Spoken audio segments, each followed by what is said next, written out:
Hi friends, host Eric here, host Talking with Famous People, and when I move this window from the screen, you'll note that I have a special guest here.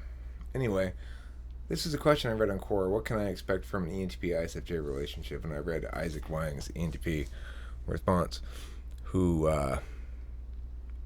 textbook, you know, he says things like he has an issue with the amount of extroversion and introversion and how he wants to get out and meet more people, and he has to be responsible for almost all the social engagement and stuff like that. That's an issue Kimberly and I don't have, but we'll get into that in a second. And then he talks about having difficulty manifesting outcomes, being organized, how he takes Adderall. He started taking Adderall. So, awesome ENTP, ENTP-ishness. But it made me think to myself, what can I expect from an ENTP ISFJ relationship is a good question for us to answer. And additionally, it made me think, Kimberly and I have been together for 6+ months now, and I wanted to get her take on that question. It's like she didn't know when we got together that we were specific types and that matched up well for us until I started talking about it with her. But I guess the question is, I've got two questions for you, Kimberly. What did you expect from the ideal relationship prior to getting with me? And what can you expect from an actual ENTP ISFJ relationship as compared against that ideal, or as compared against what you expected on like a practical level of what your experience had led you to expect? Well, I don't know if you believe this, but what I expected and what I used to imagine is exactly what it is. What you and I have. I don't think that I really was in touch with that it was actually going to happen, but I truly believed that it was possible. So, if somebody out there were an ISFJ or an ENTP and that individual were considering dating or asking out the other half of that equation, and they were to say, what can I expect from this that's different from relationships I've had before? I've never gone out. But let's say an ISFJ were to come up to you and say, I've never gone out with an ENTP before. What can I expect from this date/relationship that's different than what I've Well, experienced before? because I was single for so long, I felt like there was something that I was missing. Like I wasn't understanding something. And I couldn't quite get why, of all of the people that I've dated and all of the different opportunities that I had come across, why I wasn't like finding that connection, whatever it was that I truly believed was supposed to be there.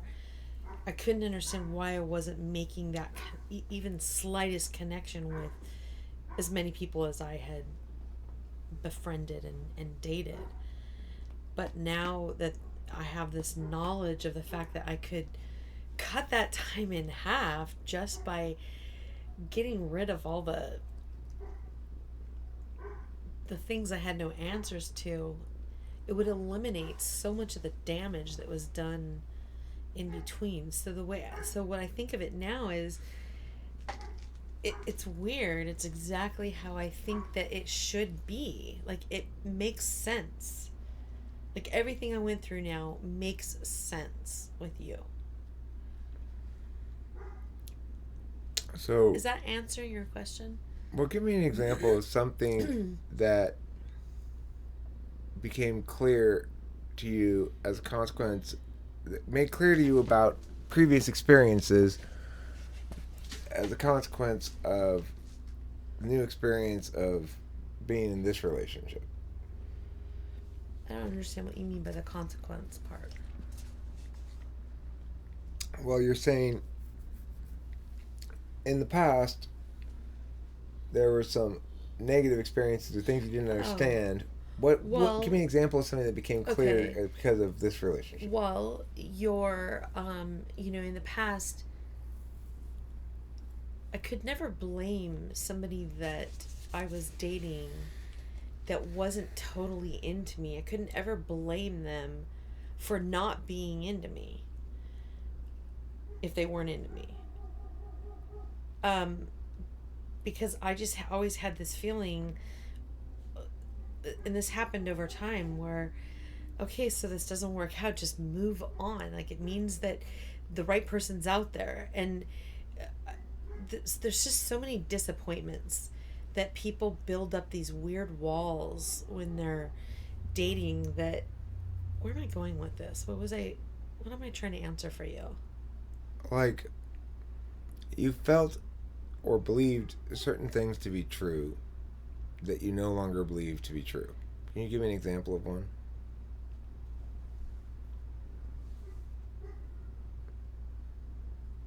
Did I say that?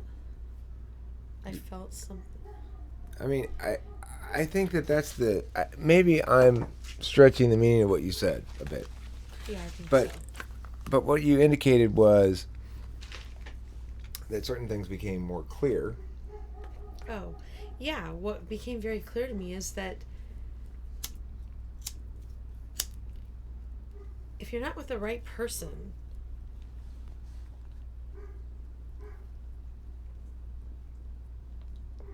it all of those red flags are staring right at you. And rather than trying to force something to be what it never will be, we we just all need to really listen to those, for the people who don't understand cognitive functions. You need to really pay close attention to the red flags. And I think that's what the red flags are. Is they're not really necessarily red flags. They're personality triggers. Right.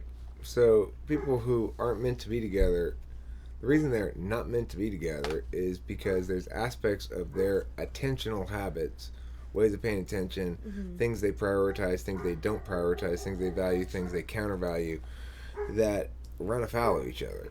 Right. And so, with life being as difficult as it is anyway, just day to day life, when you're in a partnership with somebody, I just can't imagine having to struggle daily with those components of somebody that so many people think, well, if he would just change or if she would just change. I was like, no. Like, So, I mean, we're running far afoul of the original core question, what to expect from an ISFJ ENTP relationship. Basically, you said expect it to be better than, or either expect it to be equal to what you hoped it would be. yeah. And and I try to, I guess, nail you down in what fashion does it fulfill hopes that were not fulfilled by other Because things? I had hopes and dreams from the time I was a little girl. And these are things that I always dreamed about, and what my partner would be like, and how I would feel when I was there, and kind of in a dreamy kind of way of what it was that I selfishly needed to feel good about myself and to feel like I'm in the right relationship. Which is basically you need to feel protected and adored, Yeah. right? Yeah. Yeah. Well, the thing is, comparably, I need to feel as though somebody needs specifically me to protect and adore specifically them. I need to feel very needed, and I need to feel as though she has good logical reason to love me, which is a strange thing to say, but I need to feel effective on her behalf. It's what makes me feel good about myself in general. One thing that Isaac Wang says in this Quora response is regarding his need to extrovert and engage with other people and network and stuff like that, and the ISFJ's somewhat less vigorous manifestation of that, and that they can run afoul of each other in terms of how much social engagement they want. For me and Kim, I think both, talking with famous people is a successful bridge of a potential disagreement that doesn't manifest because of talking with famous people. He also talks about the difference between sensors and intuitives and being bored by sensors. I get that. I'm not bored by Kimberly, but occasionally we seek to do other separate things. Occasionally, she might want to watch TV. I might want to come in here and talk on talking with famous people. I'm able to engage with friends basically on a moment notice, and if I can't, I make a video like this and put it up on the internet and get some sort of comment or engagement from people anyway that way. So it makes Kimberly and my relationship very easy in terms of me not having the complaints that Isaac has ever, because there's a built-in solution that was existent before Kimberly came into the mix. What's your experience of that from the ISFJ's perspective? Well, we do definitely have a totally different situation in that we live in a home where it's just us. We're both self-employed. We both work. Well, you don't work out of the home, but most of the time you can do most of your work out of the home. I do sometimes work out of the home Right. remotely. So, it's hard.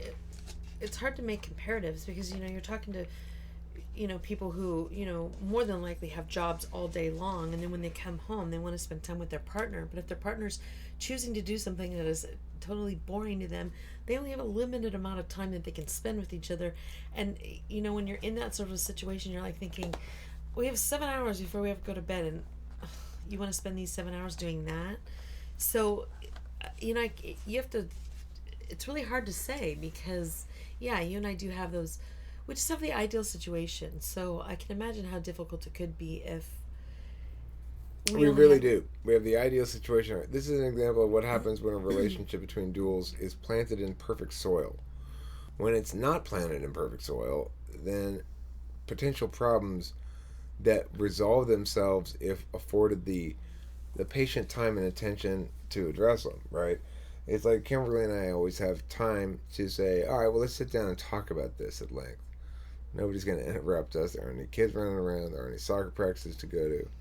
We do have the kids on occasion. They call at the most unopportunist. Yeah. Sometimes they call at weird times. We got a habit of calling at the wrong time. And the other thing that's interesting is Kimberly has a psychic power of always knowing when it's the kids who are calling. And which one. Mm-hmm. By the sound of the ring. But even though they're normal sounding rings, we don't have special rings this time. So anyway, that's a psychic power. And what else do we have to say about ISFJ ENTP relationship? So that was sort of a disclaimer as to why our understanding of it is not necessarily typical, but I think it is a good baseline from which to understand how it ought to function if afforded the right growing environment. I think there has to be physical proximity. Well, because we have two very close friends that are doing duels, and that is what is the problem is. Mm-hmm. Is it's different for everybody in the sense that it seems like everyone else has it in such a little bit more of a tricky way. Well, what Kim's referring to is Nick and Jewel, who are friends and members of this YouTube community, and that we've enjoyed comparing notes and being friends and duels a little bit. We've enjoyed being friends and duels. We started our relationship before them, and obviously what we've gotten to see is the challenges of maintaining a long distance version of this relationship, which is what Nick and Jewel are trying to do, and putting together a life together now, which requires Nick to do a lot of TESE shit, which is to say make plans of how to accomplish concrete financial outcomes and follow through on them. He's got good, excellent earning potential, as a lot of ENTPs do, and not necessarily an excellent history of following through on that potential. Right. But they want to move states, and he has to. So, I mean, we know that it can get tricky if you're not in physical proximity, and part of the reason is I think an ENTP ISFJ relationship, if it's like the one I'm experiencing anyway, is going to be eye-opening from the ENTP's perspective. I'm experiencing strong FI emotions, introverted feelings that just are about valuing. They can express as random bursts of completely unjustified jealousy. Like she's not up to anything, but I'll just, I will spend the last. I mean, we spend almost all of our time together. It's impossible to conceive of anything going on. I know exactly what's going on, nothing. But, it's harm prevention. Because ENTPs don't handle their introverted feeling well, it can often express, I think, as irrational bouts of harm prevention. And that means, like, trying to find something to be jealous about or something. I don't know. I know you all want this. They do, Kim. They do. But I'm here to prevent them from getting it. They don't want it. I'm defending it. My woman. My ISFJ. Nobody else can have any piece of her. There's nobody beating down doors. There's nobody beating down doors. Anyway, what you can expect from this relationship, from my experience, is a lot of change in the ENTP, and I think they're married. This guy that's talking, this comment that you're talking about, they're married. Well, good for them. Are we married? No. I'm saying they're married, so they've been together a little while. We've been together a little while, too. We've been together a little while. We've been together over 6 months, right? Yeah. That's pretty good. Mm-hmm. That's the longest relationship you'd had in how long? A good 15 years. Yeah. Mm-hmm. So, anyway, if your relationship is anything like mine, and you're the ENTP, it'll calm you down, it'll center you, it'll make you have a frame of reference that allows you to understand what you want to do, why things matter. You'll find that basically the ISFJ's job is to be happy when you do what they want you to do. And if they're not happy about it, or if they're complaining too much, then you'll get upset at them. And then they'll get upset at you because they can't handle being criticized at all. So... Therefore, we do a lot of complaining.